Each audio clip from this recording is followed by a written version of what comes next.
installment of How to End a Lick on the Right Freaking Note. This is volume number 21. And today, I'm killing a couple of birds with one stone here.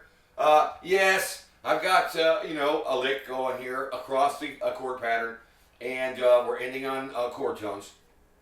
But the other part of this was how to take a simple repetitive lick and move it across the strings following the pentatonic scale shape, whichever one you're on. And today, today we're in the key of A minor pentatonic once again. And I'm using my backing track in A number 1, which the AI company decided to call the Guitarist Dream Track. Stupid name, but hey, it was an experiment last year, so I'm leaving the video named as it is. Okay, so look, take a look. Let's talk about a couple things here. Here's the old dry erase board. I am using the first section of that backing track. As you can see, look, I've got a little 2-bar pattern that basically goes from A minor to F. It repeats 3 times, and I have a lick for each one of those as I move it across the strings.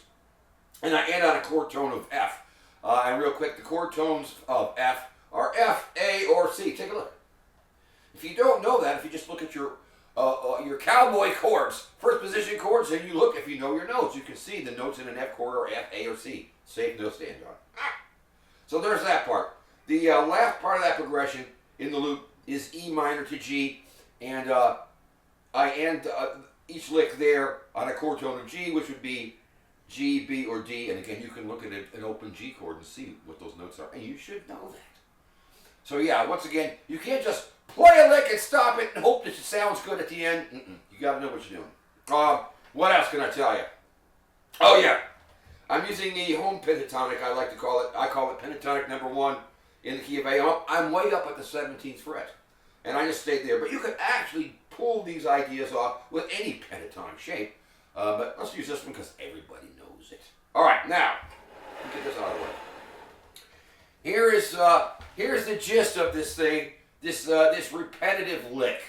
Let me just play it first. It's the first one. I'm using the E and B strings up there in the 17th position. I'm doing this. There's the first part of it. Each one of those, that's a 16th notes, 20 and right. So I've got 3 beats worth of that, and then I resolve it at the end. So what am I doing there? Well, first off, I've got my index finger planted on the high E string at 17, okay? And I pick that note, and I hammer to 20 and pull off. Then I hammer next door to the B string 20. And I do that 3 times, so I'm only picking one note. And it seems like I'm picking up on it. Don't ask me why. I don't know. Then I finish it off with 2 more notes.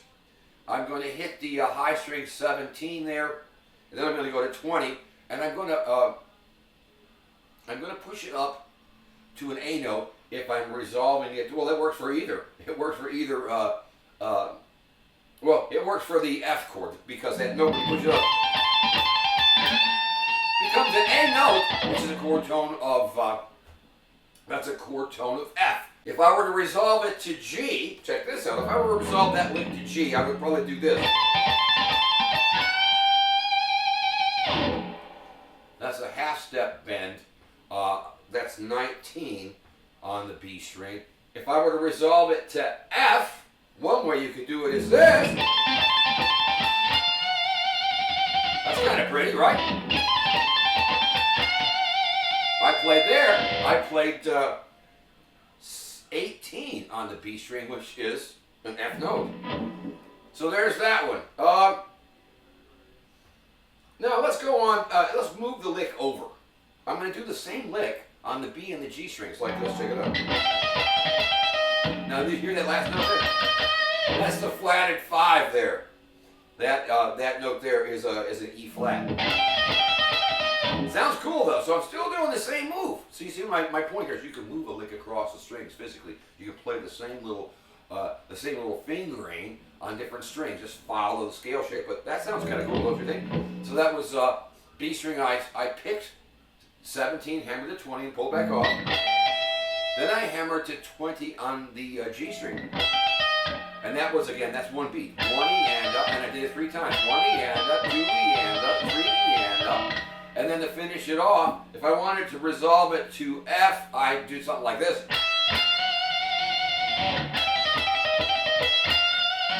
E and a 2 E and a 3 E and a 4 and 1, 2, 3. So I hit, there at the end there, I hit 17 and 18 on the beat.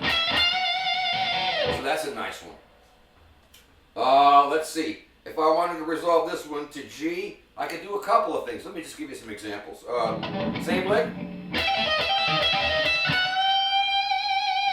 I ended that one with the B string 19, bent up a half step to make a G. You could also resolve it to a G chord tone this way. That was 19 on the G string, so that works.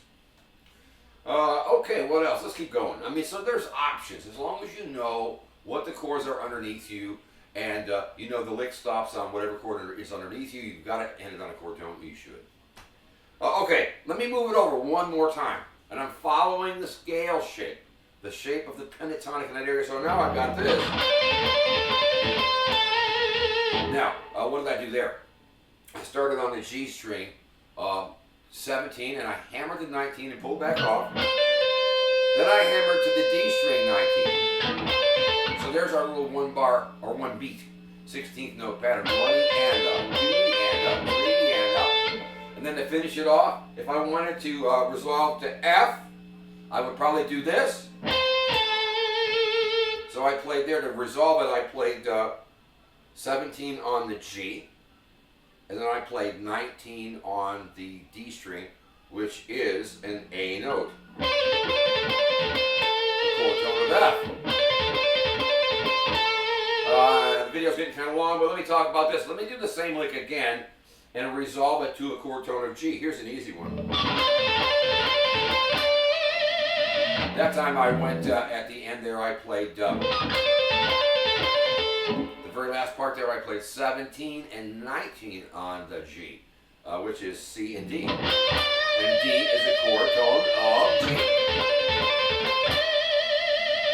So there you go. So that's basically it in a nutshell. So twofold here. We've got a lick that you can move across the string, so you can increase your lick vocabulary without really straining your brain. You just move it over. Follow the fingering of the pentatonic shape that you're using, and you've got that, but make sure you resolve the lick on a chord tone. And don't forget, most of our licks are 2 bars long, 2 measures long. That's 8 beats. If you're just getting started out, play 8th notes most of the time, 2 notes on the beat. That's what a lot of this is. Of course, I've got 16th notes today. Don't sue me, right? 16th notes are 4 notes on the beat. So this 1, 2, 3, 4, 1,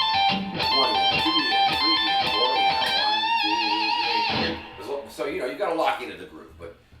When you get started, keep things simple. But yeah, you got to know how to end a lick. You got to know how to end it on the right note, or you're going to sound like a dummy. And that's why I'm here. I sounded like a dummy when I started, so I'm trying to prevent that worldwide. I don't want anybody to sound like a dummy. All right.